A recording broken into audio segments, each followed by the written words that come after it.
Mackenzie Gore. Boy, again, we fell for it again. It's like almost exactly the same thing as happened last year, except he was even better through the first 3 months of this season. He was 18th in ERA among qualifiers. He was 5th in strikeout rate. He was 6th in K- walk rate through the end of June. He looked like one of the best pitchers in baseball. He was a totally non-controversial all-star pick. How could he not have made the all-star team with how good he's been?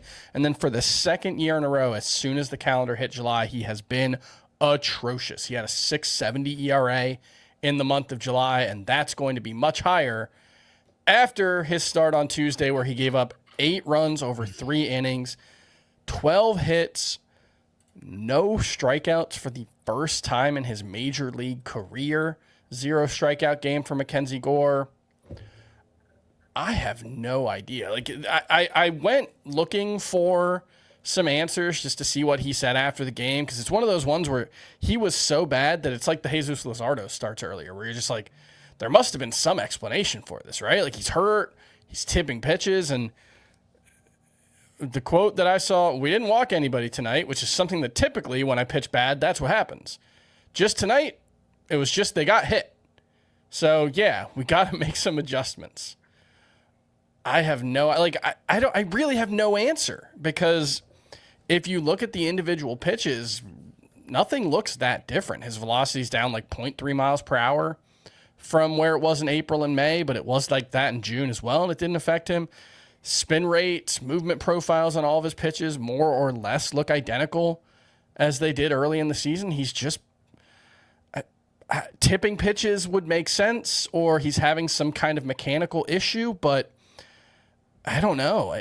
I'm at a loss. And what makes this especially tough is we went through this last season. He had this awful stretch. I think it was like his last start in June through his third start, or his second start in August. I think it was August 11th was his last bad one. And then he was awesome. He had 6 quality starts in his final 7 starts, had a 1.55 ERA, 45 strikeouts to 11 walks over his final 7 starts. So this is the thing that's most frustrating about Mackenzie Gore, is he seems to have it and lose it, and there's nothing in between. He's either amazing or he's terrible, and we're going on 2 straight years of that being the case. It feels very much like Jesus Luzardo. And, right now I think the answer is you just sit him for his next start, obviously, if you have that option. And you sit him until it looks like he's turned it around, and I think he will turn it around at some point. But when we're talking, he's probably got 7 or 8 starts left this season, so we can start thinking about 2026.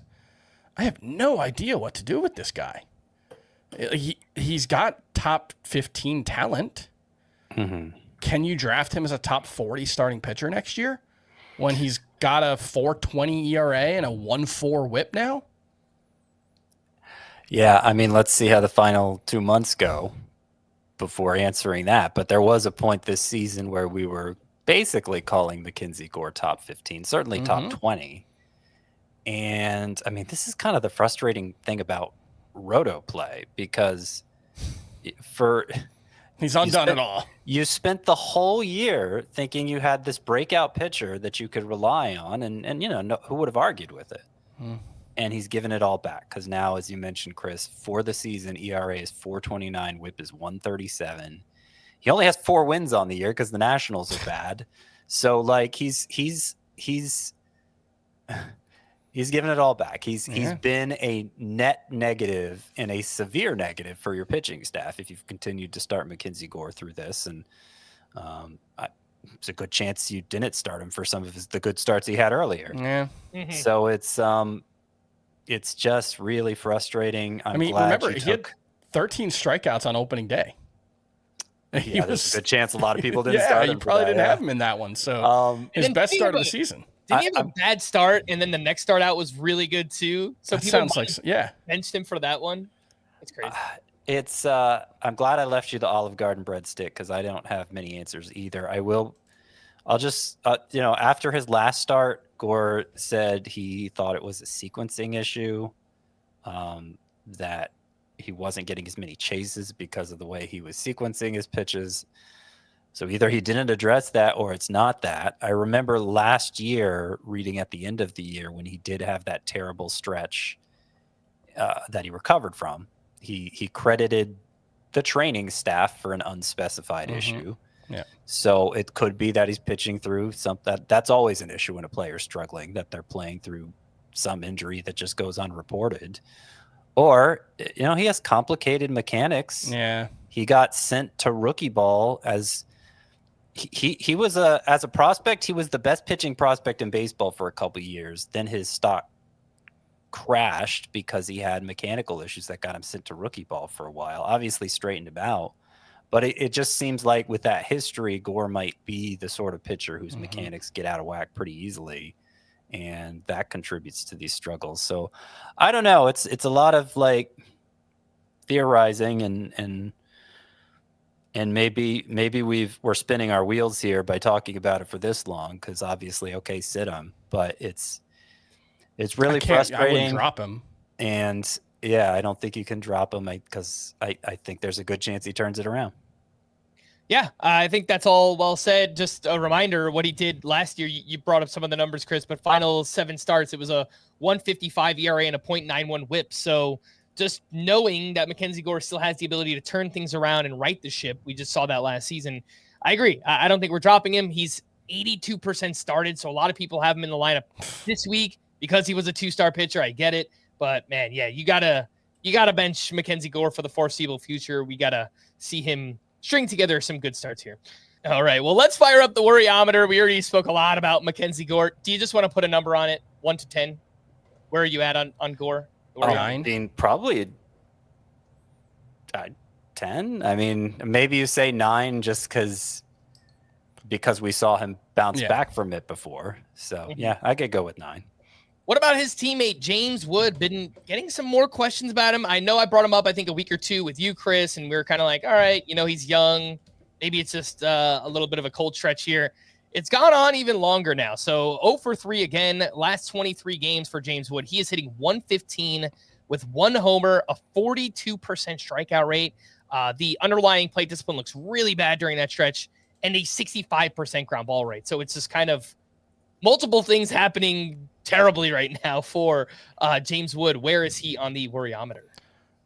I would say like a 4 in terms in the context of we had this guy as a 2nd round pick at the All-Star break, right? He made our top 24. I think he was right at the turn, the 1-2 turn. Yeah. Yeah. So when the stakes are that high, I think it's reasonable to be a little more reactionary, I guess, especially with a guy with a small sample size. We're talking about, this bad month is 1/7 of his major league career at this point, right? And one thing you're seeing is he's getting fed a lot of breaking balls. Going by month, he saw 33.8% breaking balls in April, 34.8% in May, 37% in June, 40% in July. He only saw 45% fastballs, and if you look at the season as a whole, he's crushing fastballs, and he's just trying to keep his head above water against breaking balls and off-speed pitches. He has a 44% whiff rate against breaking balls this season. That is really, really tough. So I'm not saying he doesn't belong in that 1st or 2nd round discussion now, but given the limited sample size that we had to go on to put him up there, I think it's reasonably be a little concerned. Yeah. That was a very nuanced and detailed take, but I'm just gonna say 1. I'm not worried about James Wood at all. That might be the right answer. Yeah.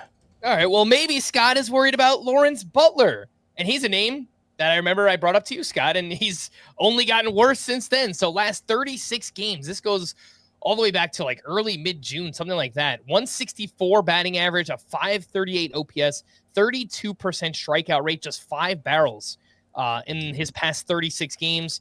He has sat out 2 games in a row. Obviously, this one here on Tuesday was against a lefty in Mackenzie Gore. He's been awful against lefties. Scott, where are you at? Worryometer on Lawrence Butler. I feel like that this is a really dusty reference, but longtime listeners of Fantasy Baseball Today will remember when Heath Cummings was on, and when he would do the Worryometer segment, he would always give a 1 or a 10. And I feel like that's what I'm inclined to do with this group, because I want to say 10 here for Lawrence Butler. For most of the season, it's been underwhelming since the beginning, but at least for most of the season, you could point to, oh, well, he still has the exit velocities. He's still making contact at a better rate, like when we saw him take off in the second half last year. But he just seems to be totally lost now. Like, the strikeout rate is ballooned. His pull air rate is not that it was great last year, but it's terrible this year. Like, he needs some coaching. He needs some of that coaching he got last year. I don't even know if that guy's still with the team. I have no idea. But whatever guy kept referencing during all the breakout talk for Lawrence Butler this preseason helped him fix his swing. He needs to get together with that guy again, because this is broken. Appears to be broken, and to the point that Lawrence Butler is now losing playing time. No reason to roster him in 3 outfielder leagues, I would say. 5 outfielder leagues, okay, you still got to roster him there, but you don't necessarily have to start him. Yeah, the thing that's tough is when you look at xwOBA over the course of the season, he's never gotten above 330. Now, a 330 xwOBA for a guy who steals bases, that's not bad. That could be a 25-20 guy. But when that's your best stretch of a season, and for context, last year he was 339 overall. The process stuff has been bad pretty much all season, which is concerning given that we only had a 2-month sample size of him being good last year. And you brought this up for James Wood. Lawrence Butler has a whiff rate over 42% on both breaking and off-speed pitches, and you kind of alerted us to that early in the season this year, and it clearly has not gotten better for Lawrence Butler. So 95% rostered and 62% started. I think some of those numbers could start to drop a little bit more here for Lawrence Butler.